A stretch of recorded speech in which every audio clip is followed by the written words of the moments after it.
suatu pihak untuk menyampaikan kebenaran firman Allah.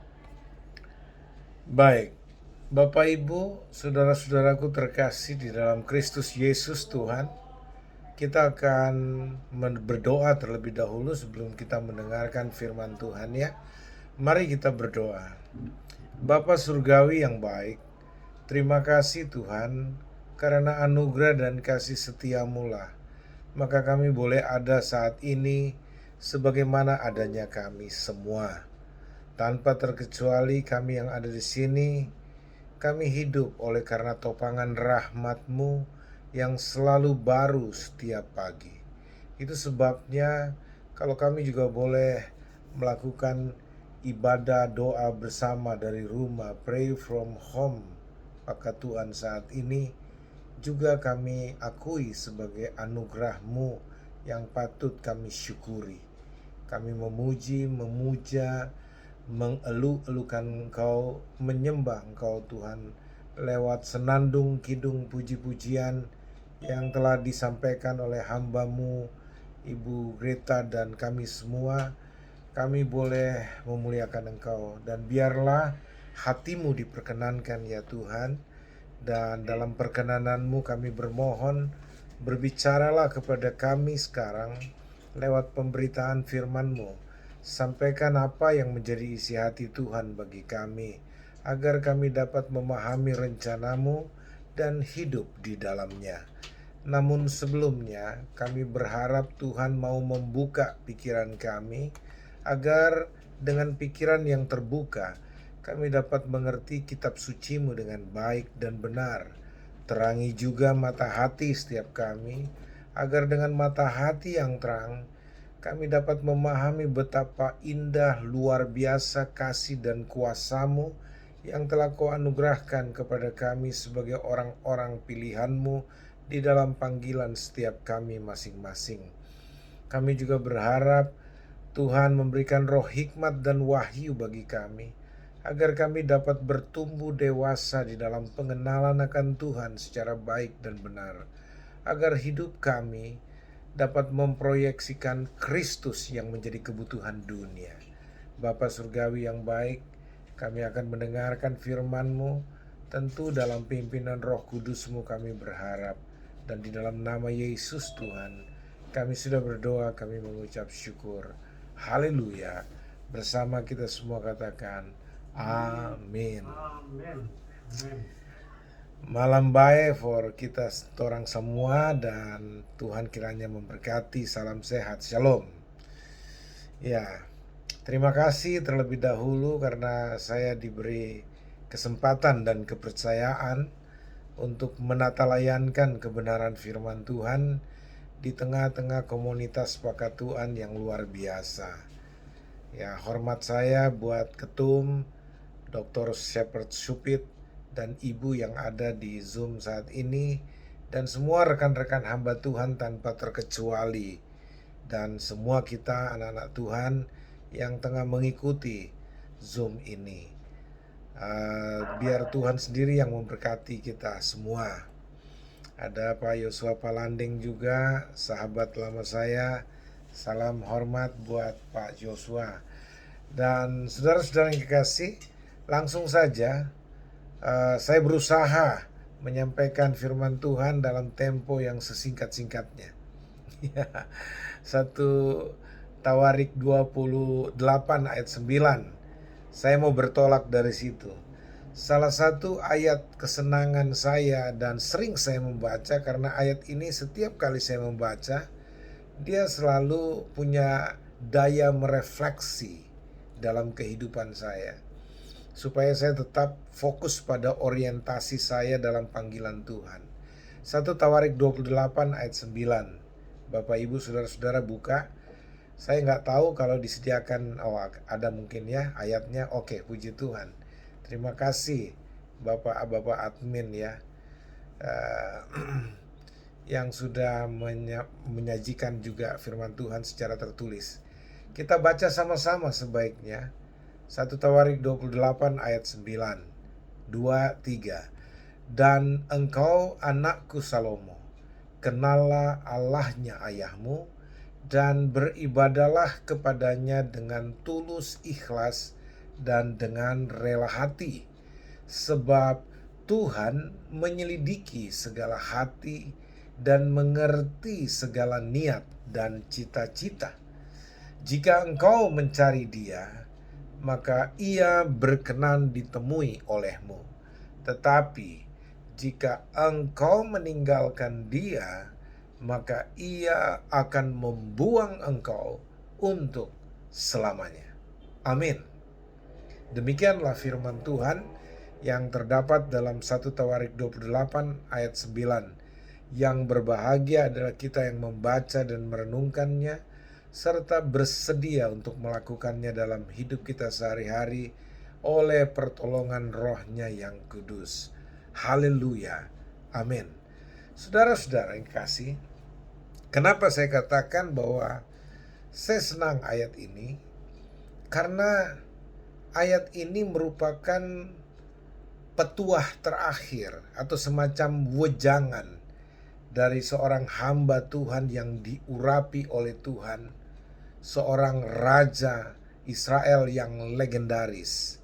Ya, dia raja tetapi dia juga gembala Israel, diurapi dengan pengurapan raja, imam, dan nabi. Namanya sangat kesohor, yaitu Daud. Dialah legenda yang mengalahkan raksasa Goliat, dan banyak lagi kisah kiprah atau cerita tentang Daud dalam kehidupannya melayani Tuhan. Ya, saudara-saudara, dan Daud sebelum dia lengser, sebelum dia meninggalkan tahta kerajaan di mana dia dipercayakan selama 40 tahun kurang lebih sebagai raja Israel, lalu harus menyerahkan kepemimpinannya atau tongkat estafet untuk ada orang lain, yaitu keturunannya, untuk melanjutkan pemerintahan Israel itu. Maka inilah wejangan terakhir dari Daud. Dan saudara-saudara, wejangan ini sangat unik. Ya, kenapa saya katakan sangat unik? Biasanya kalau seorang raja mau lengser atau karena sudah tua atau satu dan lain hal akan meninggalkan tahtanya dan akan segera digantikan, maka pasti nasihatnya, apalagi itu kepada anaknya, suksesi politik itu selalu menjadi nasihat utama. Ya, bagaimana mengokohkan dinasti kekuasaan, atau mungkin nasihat bagaimana supaya meningkatkan strategi peperangan untuk melawan musuh-musuh yang semakin canggih. Ya, atau mungkin nasihat-nasihat ekonomi global untuk kerajaan, dan mungkin juga ada titipan bahwa jangan sampai ada yang membongkar kasus lama sang raja yang akan turun tahta dan lain sebagainya, ya. Tetapi Daud tidak menasihati dalam bidang politik, dalam bidang ekonomi, dalam bidang militer, pertahanan, ataupun di dalam suksesi politik, bagaimana bisa mempertahankan kekuasaan selama mungkin dengan strategi-strategi jitu, sama sekali tidak. Ya, justru yang Daud nasihatkan kepada Salomo, putra penggantinya, putra mahkotanya, ya, adalah dengan berkata seperti ini. Sekali lagi, saudara, saya baca bagi saudara. Dan engkau, anakku Salomo, kenallah Allahnya ayahmu.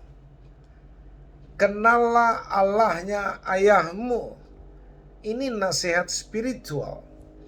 Nasihat spiritual yang diyakini betul menjadi kunci akan keberhasilan Salomo, putra mahkota yang akan menggantikan dia sebagai raja. Ya. Dan saudara-saudara, di dalam kata kenallah Allahnya ayahmu itu juga terindikasi tentang iman yang tengah diwariskan oleh Daud kepada Salomo.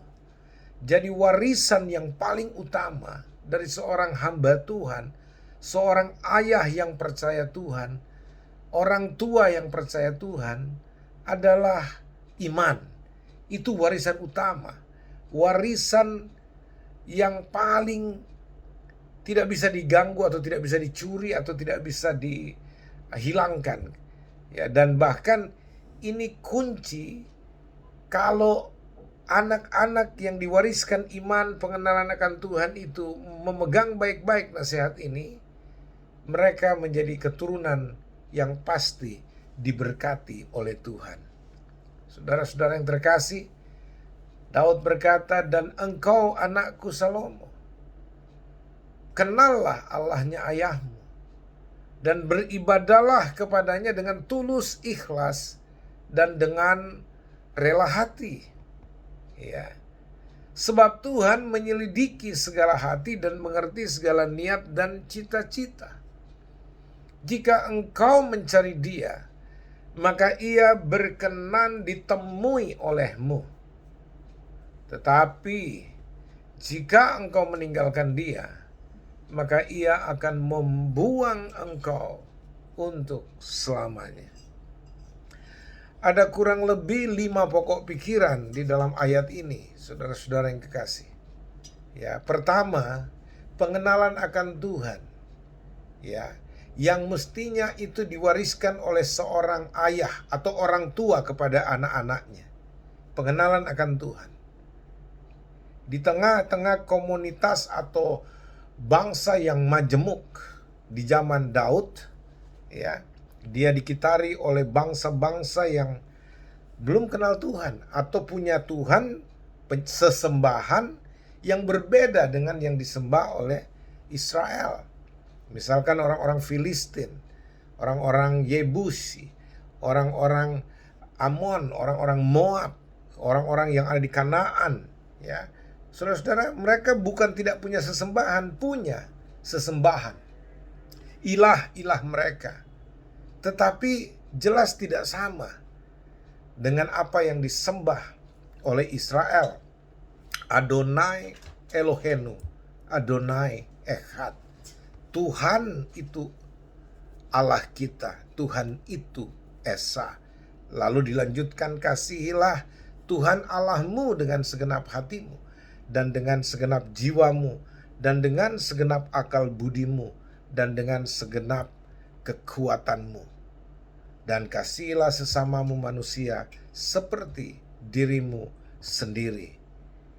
Itulah saudara-saudara hukum yang terutama dan yang pertama, dan hukum yang kedua yang setara dengan itu. Namun pada kesempatan ini kita menyoroti soal hukum yang pertama dan yang terutama, pengenalan akan Tuhan dan perintah mengasihi. Saya suka mengatakan begini, Bapak Ibu Saudara-saudara, gereja-gereja Kristen kebanyakan tidak mengadopsi ini secara penuh di dalam liturgi setiap minggu.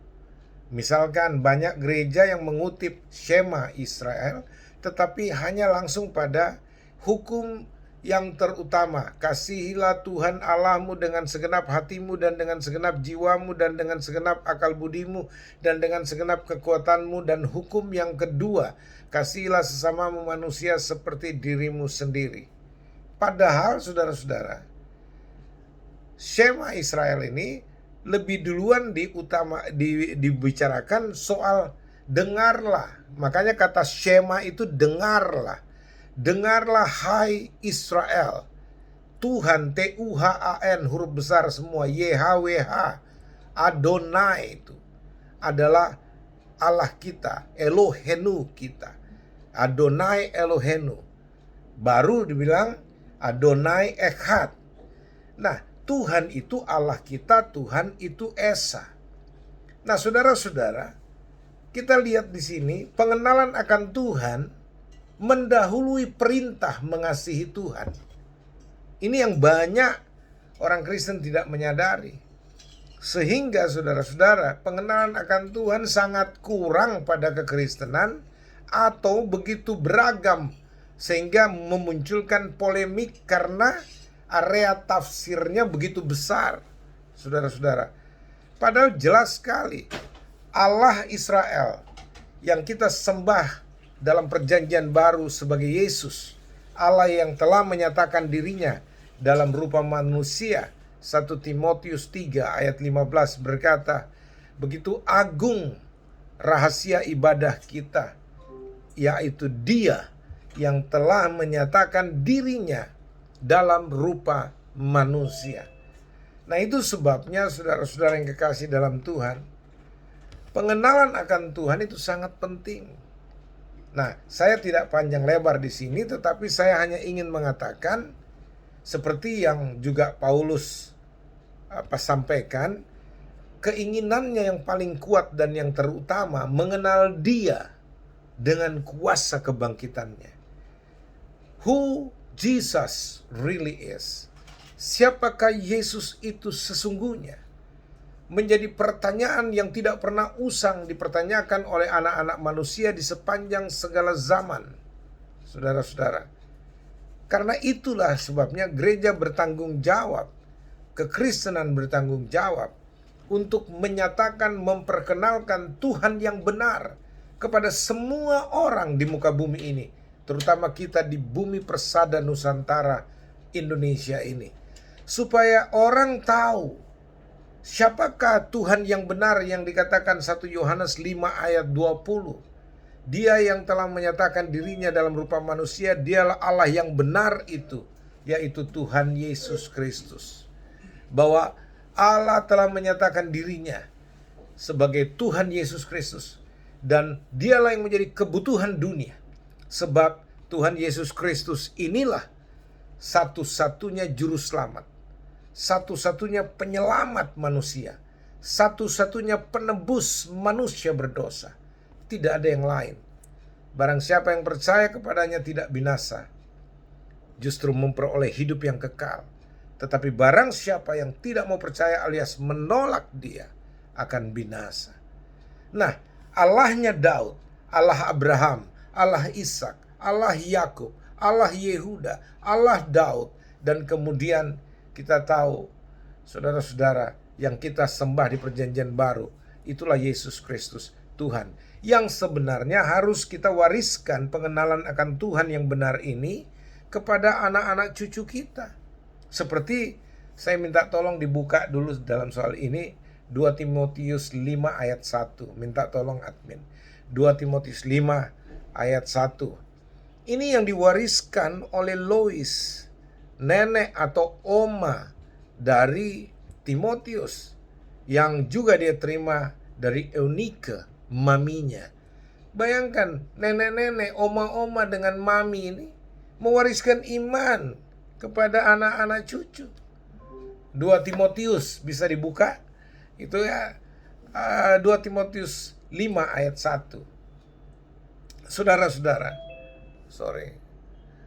Ini menyampaikan hal ini ya, saya penekanan saja. Kalau memang nggak bisa ditampilkan, saya penekanannya saja. Oke, terima kasih. 2 Timotius 1. Iya, ayat 5. Saya terbalik ya. 2 Timotius 1 ayat 5. Silakan Pak, diangkat agak tinggi sedikit. Ya, kita sama-sama baca. Sebab aku teringat akan imanmu yang tidak saya ulang. Sebab aku teringat akan imanmu yang tulus ikhlas, yaitu iman yang pertama-tama hidup di dalam nenekmu Lois dan di dalam ibumu Eunike, dan yang aku yakin hidup juga di dalam dirimu. Amin. Makasih Pak. Ini yang saya maksud, bahwa iman itu harus ditularkan. Gaya bahasa modern karismatik sekarang, diimpartasi gitu loh. Iman itu bukan cuma semacam slogan bibir, tetapi harus diimpartasi, ditularkan, dan supaya mewabah gitu loh. Iman itu, ya, pengenalan akan Tuhan itu penting sekali, saudara-saudara ya. Jadi satu lagi ayat Pak, dalam kasus ini saya minta 1 Yohanes 5 ayat 20, minta tolong. 1 Yohanes pasal 5. 1 Yohanes, surat 1 Yohanes 5 ayat 20. Saudara-saudara, karena seluruh anak-anak kita minta supaya kita harapkan supaya mereka tetap memegang iman yang teguh. Kita kelak akan pergi meninggalkan mereka. Mereka yang hidup, bertarung, berjuang di dunia ini, di bumi ini. Kalau mereka tidak punya iman, tidak bertuhan yang benar, bisa celaka mereka. Ayat 20 berkata begini, 1 Yohanes 5 ayat 20, kita sama-sama baca supaya kita punya pengalaman membacanya sendiri. Demikian firman Tuhan. Akan tetapi kita tahu bahwa anak Allah telah datang dan telah mengaruniakan pengertian kepada kita, supaya kita mengenal yang benar. Yang benar itu besar kecil hurufnya, yang benar. Dan kita ada di dalam yang benar.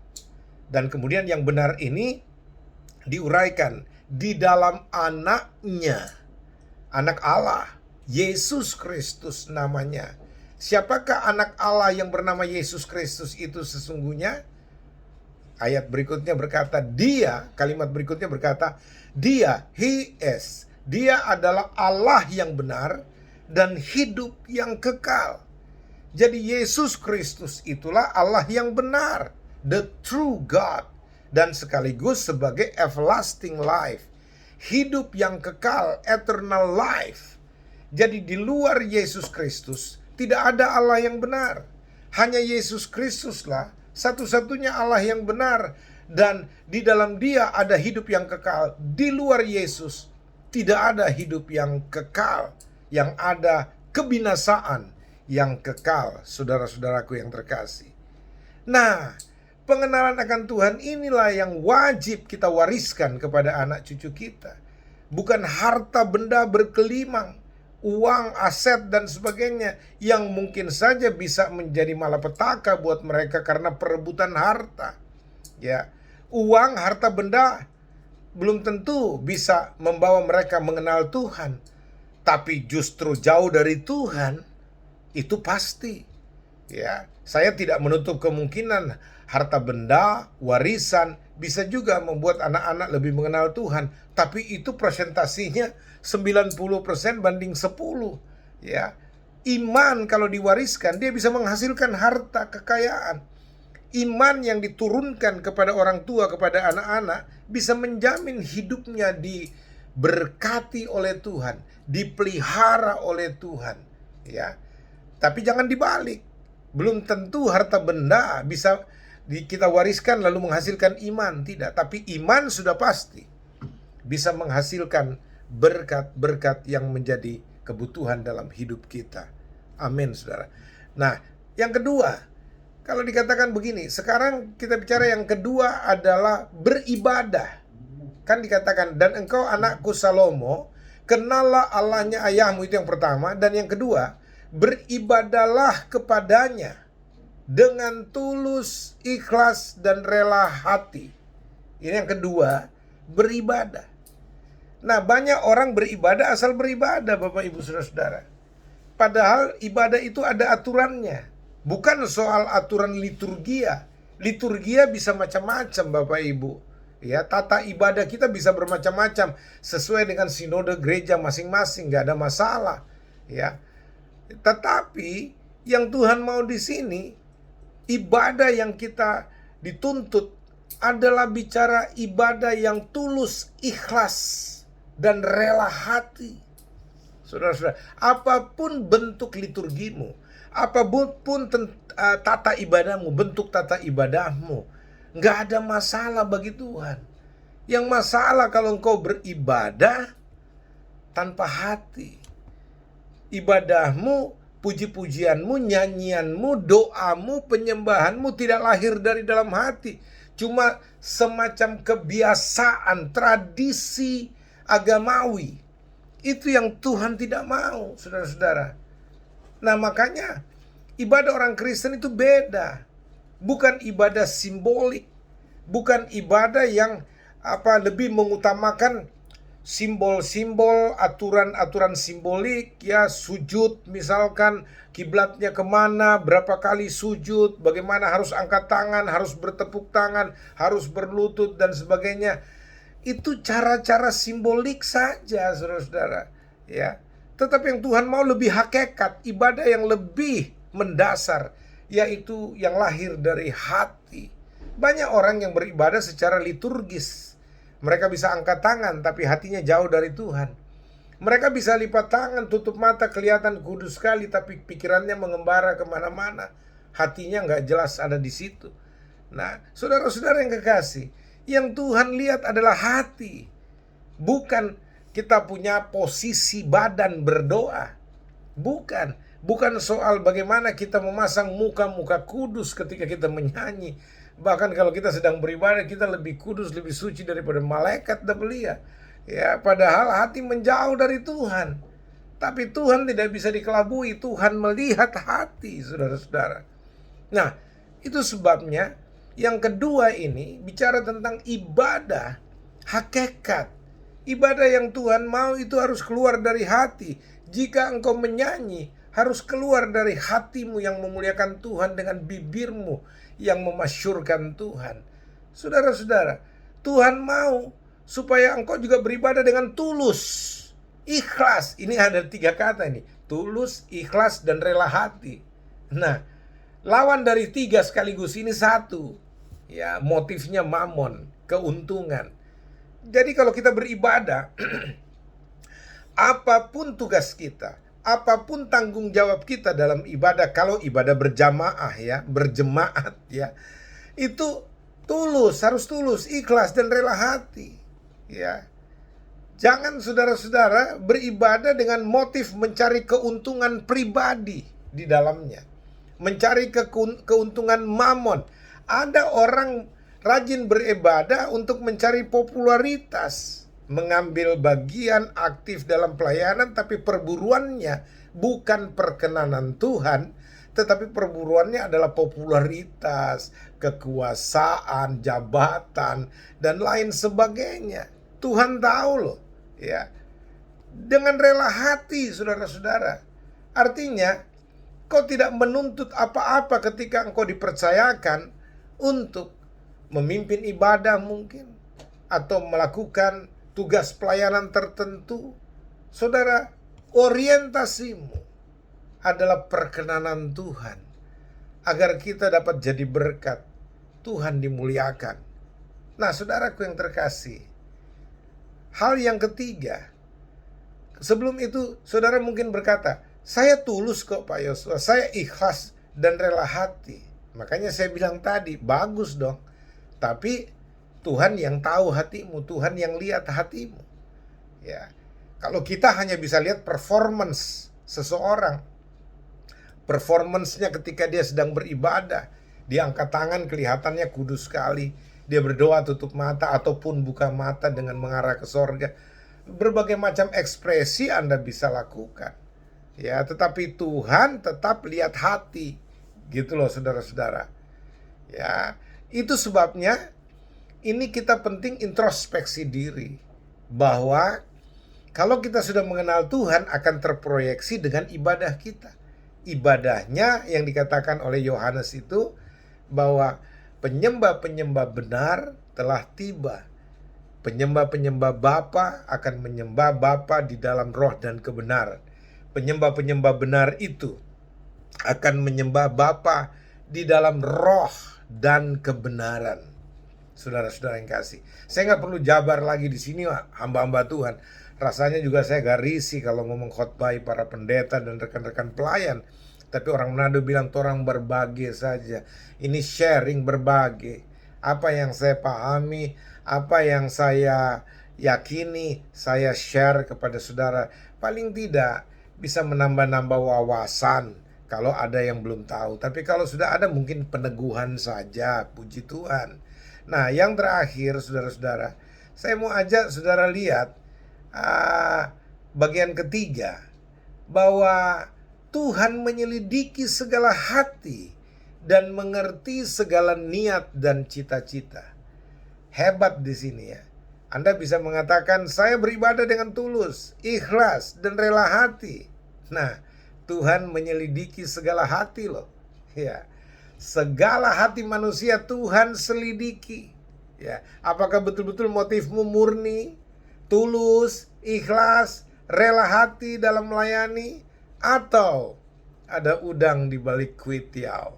Itu Tuhan yang tahu itu. menyelidiki segala hati, dan mengerti segala niat. Niatmu beribadah, niatmu ke gereja untuk apa? Ambil bagian dalam pelayanan, aktif di sana sini, niatmu apa? Tuhan tahu. Anda mungkin berkata, saya mau melayani Tuhan, saya terpanggil Pak. Puji Tuhan. Ya, tapi ingat, yang menjadi hakim adalah Tuhan, bukan orang-orang di sekitarmu, dan bukan juga pengakuan kita yang akan membenarkan kita, tetapi Tuhan adalah hakim atas kita.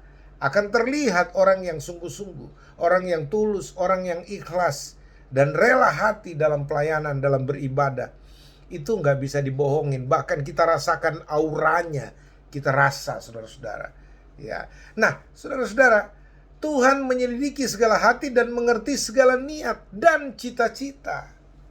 Ya, kalau Anda bilang begini, ya kita juga beriman Pak Yosua, tetapi kan kita juga masih hidup di dunia, kita butuh ini, butuh itu, dan itu sebabnya ya kita nggak boleh munafik dan sebagainya. Ini bahasa-bahasa lumrah yang kita sering dengar. Betul, ya. Tetapi dengar saudara-saudara, apa cita-citamu di depan? Tuhan penyedia masa depan yang penuh harapan, saudara-saudara. Jangan lupa ayat itu. Ya, Tuhan juga ahli dalam merealisasi cita-cita anak-anak percaya, anak-anak Tuhan, orang-orang percaya. Dia ahli dalam merealisasi mimpi dan harapanmu, saudara-saudara. Makanya kalau dikatakan Yesus itu juru selamat, kata juru itu ahli. Dia pakar dalam menyelamatkan engkau, bukan saja menyelamatkan jiwamu, tapi menyelamatkan harapanmu yang mulai rontok. Yesus juga ahli dalam menyelamatkan perusahaanmu yang terancam bangkrut. Yesus juga ahli dalam menyelamatkan keluargamu yang diambang perceraian dan lain sebagainya. Serahkan sama Yesus. Dia juru, dia pakarnya, dia ahlinya, saudara-saudara yang terkasih. Ya.